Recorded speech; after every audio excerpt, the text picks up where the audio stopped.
The country's risks for money laundering will be brought to light, scrutinized, and put under a microscope by 3 international organizations. This, according to government leader in the Senate, Allison Maynard Gibson, who emphasized that it's for this reason that the regulation of the web shop industry is needed now more than ever before. So we have 3 significant events. We have the World Bank assisting with the country risk assessment. We have the OAS anti-corruption assessment, and we have the United Nations anti-corruption assessment, Madam President.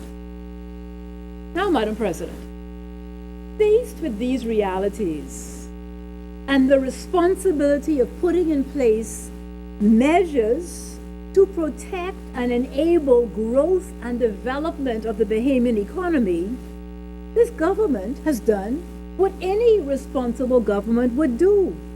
It has brought forward this legislation. Ms. Maynard Gibson, who led debate on the gaming bill in the upper chamber on Monday morning, explained that the failure to regulate the web shop industry could have serious consequences, as the country could be faced with an international reputation fallout, or even worse, being blacklisted again. An unregulated or an underground gaming sector would present a very serious risk for money laundering and the possibility of financing of terrorism to our jurisdiction.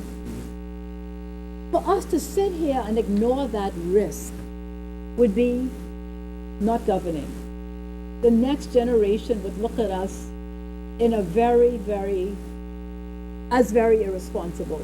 She added that this passing of the bill is in the best interest for the country's economy, as some 3,000 jobs will be birthed from the regulation of the industry. We are about economic empowerment of our people, Madam President.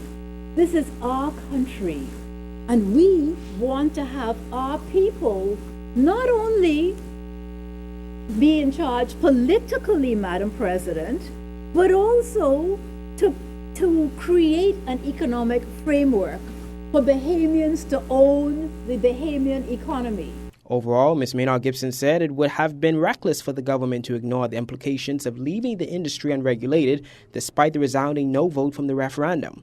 Finally, she assured that the gaming legislation has met FATF requirements and is in accordance with international best practices. Debate on the gaming bill continues in the Senate. Greg Smith, JCN News.